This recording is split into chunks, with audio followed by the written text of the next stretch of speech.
This week in particular. This week has been a worst week. Yeah. You know, it just felt like, wow, I'm leaving this place, you know.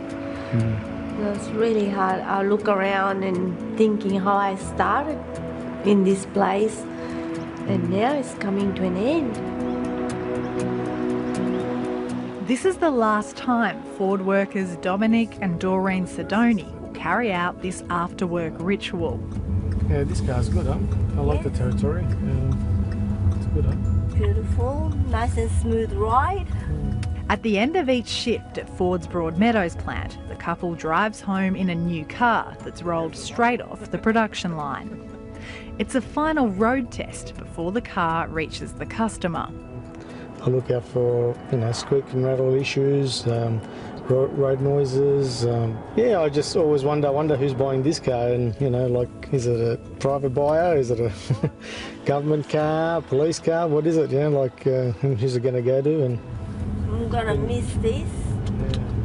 Doreen Sidoni has been with Ford for 23 years. Dominic, almost 30. Ford's been like a second home for me, or should I say first home. Yeah, it hurt back then. I love that. To Ford. It was as young workers there in the 1990s that they first met. I used to do quality checks, like checking the torque on the guns, and Doreen used to do the child restraint bracket, I think, after she fit the parcel tray.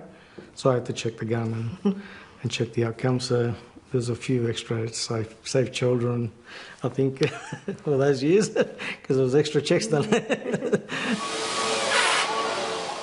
Glory days were great. Like I said, thousands of people in there.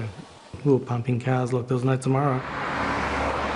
But by the late 90s, sales were declining, tariffs were dropping, and the job losses started. 3 years ago, Ford announced it would cease car manufacturing in Australia, and the Sidonis learnt they'd be out of a job. I hope everything works out. I really enjoyed working for Ford, and I'm gonna miss it.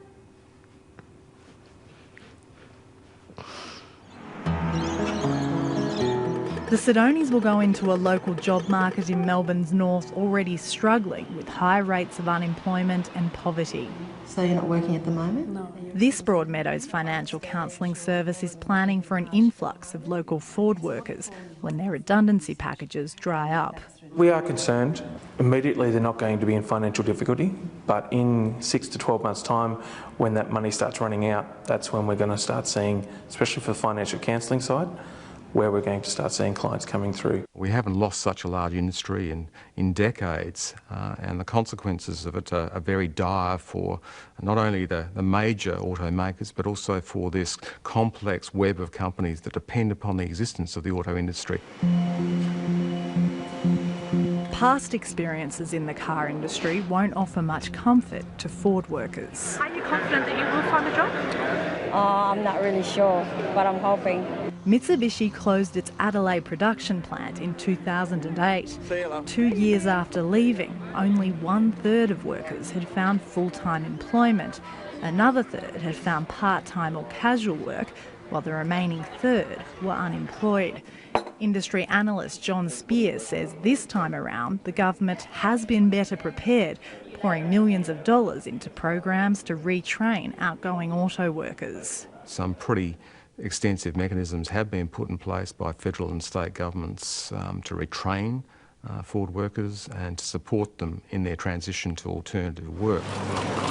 Anna Morris is one of the success stories. I researched and saw the health sector was the way to go because of process-driven, procedure-driven, which we're used to at Ford, OH&S principles, and that's what I wanted.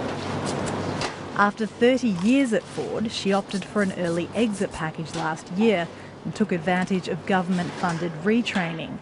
She now has a job sterilising medical instruments at Melbourne's Alfred Hospital. I'm 54, and to have this opportunity to reinvent myself, as the government keeps telling us we've got to reinvent ourselves, it's fantastic. But it was a hard road. She spent more than a year looking for work. I got told because I was in the same job for 30 years, I'll never find a job again.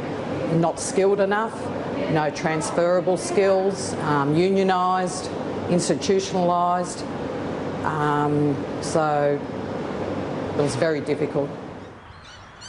But there are reasons to think that this is going to be a much worse outcome than that occurred back in 2008, because there simply aren't the full-time jobs available.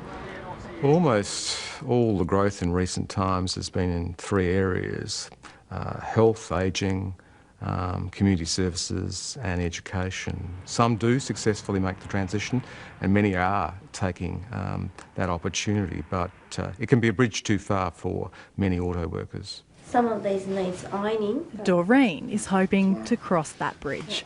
She's done a diploma in childcare and has been getting all the work experience she can before she leaves Ford. During Christmas break, holidays or annual leave or RDOs, and that time whenever I'm available, I tell the childcare director that I'm available, so she'll call me in and then I'll go and work for those days. Was that a soft spot for the XD? Dominic Sidoni's love of Ford goes beyond the factory floor. When the weather's nice, I like to take it out. Any excuse to drive it, that's all. Like the vast majority of Ford workers, he will leave the company next week with no other work lined up, but he's hopeful he'll be able to find another full-time job. I know there'll never be another place like Ford, but yeah, you got to move on and try something different. I found my husband, and that was the best thing that ever happened to me. Yeah, no complaints there.